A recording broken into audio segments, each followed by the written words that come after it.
Hello, China. This is Bruce Perens, and I'm really happy to be able to speak with you. I have to apologize. I planned to be there in person. Everything that could go wrong did, and I'm very sorry that it didn't work out. I hope to see you in China at another event. So, who is Bruce Perens? Well, I'm credited on feature films from Pixar Animation Studios. The films are A Bug's Life and Toy Story 2, although software that I wrote was used in several other of Pixar's films and films of other companies. Disney actually used some of my software to restore the old animated film Snow White. I believe some of it was used to help Arnold Schwarzenegger appear to fly in the Terminator films, etc. Um, so, besides working on film, I made the first announcement of open source to the world. I created the open source definition, the rules for licensing of open source, which still stand today. I created the field of embedded Linux when I created the BusyBox software. That was a very small program that, along with the Linux kernel, made a complete embedded system. And I created the modern Linux distribution as second Debian project leader. And I'll explain why people tell me I did this. It's because when I got on the Debian project, the entire system that you needed to boot Debian, we called it the core system, was developed by one developer, Ian Murdoch, who was the original Debian project leader. And I took that system and distributed it to many of the Debian developers. At that time, there were about 60 of us. I built the project up to about 200. And that was something that no one had ever tried before. No one had ever given an operating system core to many developers who never saw each other. They didn't work for the same company. We had only met on the internet. We didn't even have video back then. We didn't even have audio conferencing. We only corresponded by email, and occasionally one of us would make a phone call to another. So when a team that was that loosely coupled was able to make a system that did, in fact, boot and run very stably, that was the first time that that happened. Um, I successfully lobbied the United Nations, actually an organization of it called the International Telecommunications Union, to stop requiring a Morse code test for radio sport. We call that ham radio. I think you call it radio sport in China. My call sign on the radio is Kilo 6 Bravo Papa. That's K6BP. And after I did that lobbying, most countries in the world dropped the test on Morse code, but I'm not sure about China. Someone should tell me. And I'm still driving open source development today, mostly for wireless communications like radio sport. So how did open source happen? From the earliest days of software, software was freely shared among people along with the source code. And this was very easy to do because the software would only work on one kind of computer, and the manufacturer made their money by selling the hardware rather than the software. But as time went on, companies that only made software arose, and Microsoft was one of them. and they made the DOS operating system.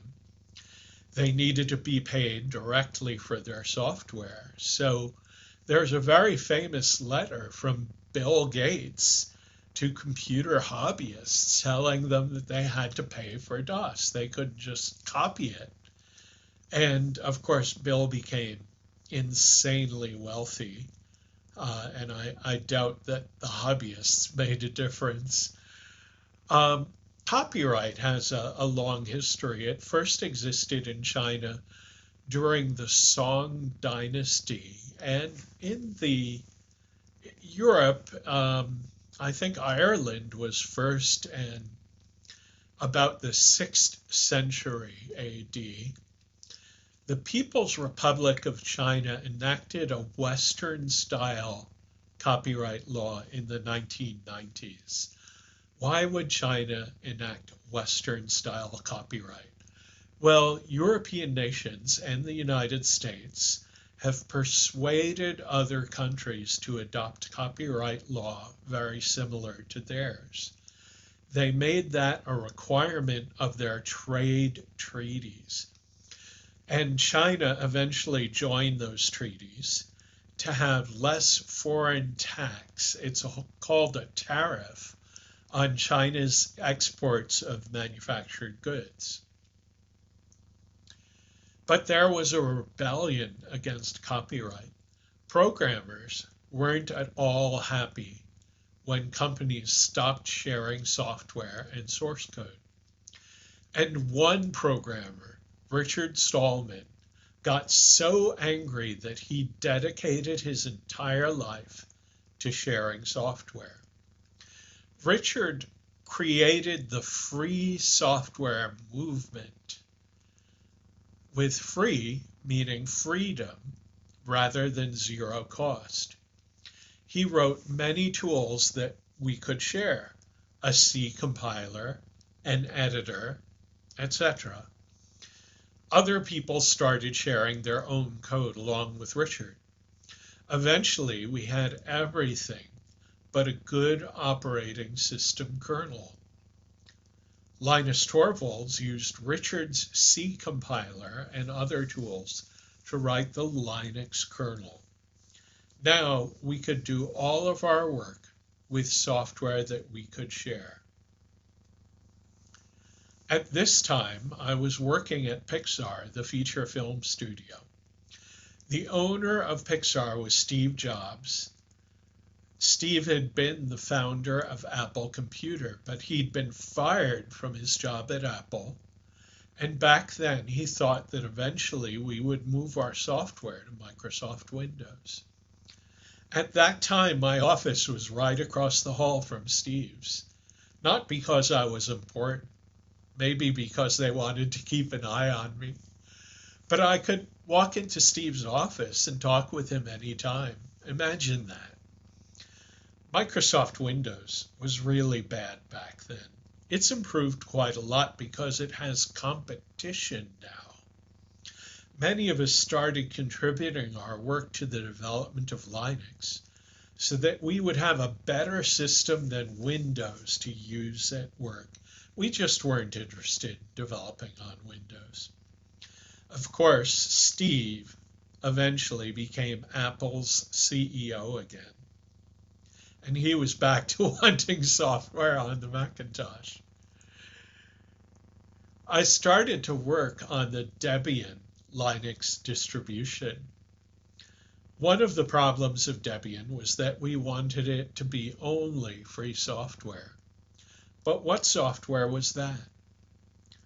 I wrote a guideline for Debian about what was free software. That, a few months later, became the open source definition, the rules for open source.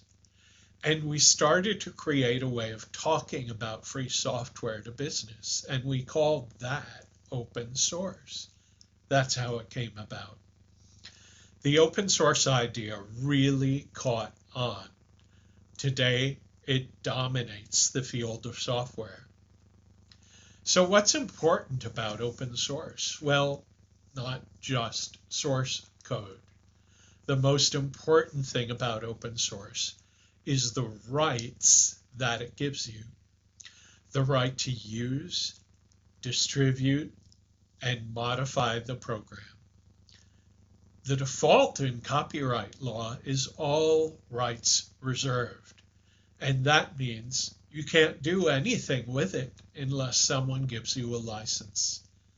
If it's illegal to do anything with it, the source code is useless. So rights are the most important thing about open source. What did we learn in the early days of open source from this tremendous adoption we were getting? Well, one thing was that every company was using copyright incorrectly. Every company.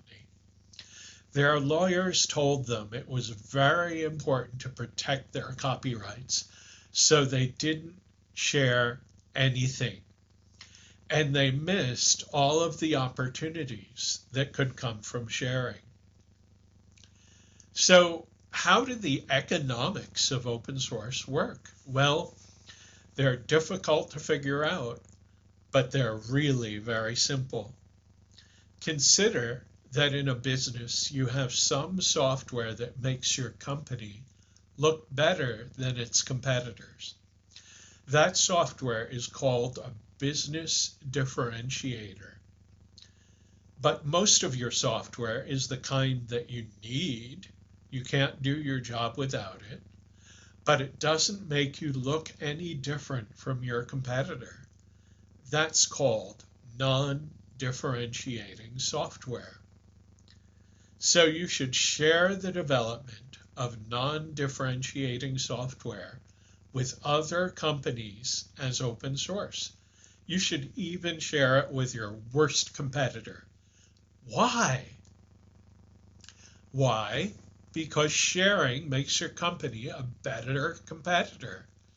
Now that you're sharing the development of non-differentiating software, the cost and risk of developing that software is shared by many companies. So, you save money on its development and get better software.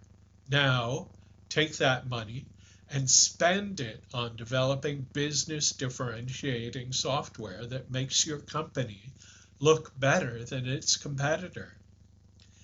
Everyone should share the development of infrastructure software. We get better infrastructure that way, and we each pay less than if we were developing it alone. Today, we can probably say that most software in the world is open source. Estimates are that most applications are based on open source, sometimes in excess of 80% of code in the application. More code than the company's own developers wrote. So, we won. Or did we? Did we win? Open source has also failed in a number of critical ways. Perhaps the most important is that open source does not serve the software needs of most people. The normal person, the so-called man on the street, the person who isn't a computer expert, doesn't really use open source. They don't even know what it is. If they use our software, it's as an infrastructure component of software from Apple, Google, or Microsoft systems that mostly serve proprietary applications. It doesn't appear that Harmony OS from China will be any different. It contains lots of open source, I've seen the list, and it serves proprietary applications. And of course, we know that proprietary operating systems and applications spy on their users and work in the company's interest rather than in the interest of the user. We also have what's called the developer conundrum. It's often the case today that the world's largest companies depend on the software of an unpaid open source developer. The XZ software backdoor was one such problem. A developer couldn't spend time supporting rich companies for zero pay, and so he passed the project on to another developer. But that developer turned out to be a criminal. That developer inserted a backdoor in the XZ software that would have compromised most websites and most remote logins, because XZ is used in OpenSSL, and OpenSSL is what makes the HTTPS web protocol and your remote shells. Luckily, someone noticed, but that was more luck than anything else. Compliance is a problem for companies. There are too many open source licenses. Well, this is my fault. When we started, we viewed every new license from a company as a great sign of that company's confidence in open source. So we encourage companies to make new open source licenses. We set up the open source initiative mainly to approve those licenses. We didn't put in their constitution that they should stop. So now there are over 100 open source licenses. Big companies each spend many millions of dollars every year on open source compliance. It's not just because of the number of licenses, it's because they have to check every piece of software for having the right license, for being compatible with the license on every other piece of software in an application. And they have to do that for every dependency and the dependencies of the dependencies. So that's a lot of work. I'd like to make it easier, and I think I know how. Non-compliance is also a big problem. Many companies don't comply with open source licenses and do not distribute source code as required. The open source developers will find the copyright infringement in your code, even if they only see the binary. This has resulted in big legal problems for Chinese companies. In China, many programmers use open source software as a reference when they write their own software. And this is China's problem mainly. This happens, it seems, a lot more here in China. They end up with so much copied from the open source that their work is copyright infringing. And I have unfortunately been hired to help big Chinese companies with this problem. It's a real problem. Just changing the code isn't enough to make it non-infringing. That only makes it something called non-literal copying. So please don't use open source as a reference at all when you're programming at work, unless you're actually working on that open source code. It's too easy to fall into the trap of copying the open source into your commercial work. So how can we fix all of the problems that open source has today? Well, open source is 27 years old, and free software is 41 years old. We've learned very much, and the world has changed tremendously. Following the rules of open source that I created 27 years ago isn't the best way to move into the future. But we should allow open source to go on just as it is today and we should call the new rules something else. So far, I call them post-open, and you can see the work in progress at postopen.org. So how is post-open different? Post-open provides both freedom and zero cost to the people we really should be helping, individuals and small companies. Large companies with a revenue of over $5 million a year would pay a small portion of that revenue. Compliance to those companies is a check and accounting for what software they use once a year. That would go to our accountant who is under NDA, and we'd only see the totals.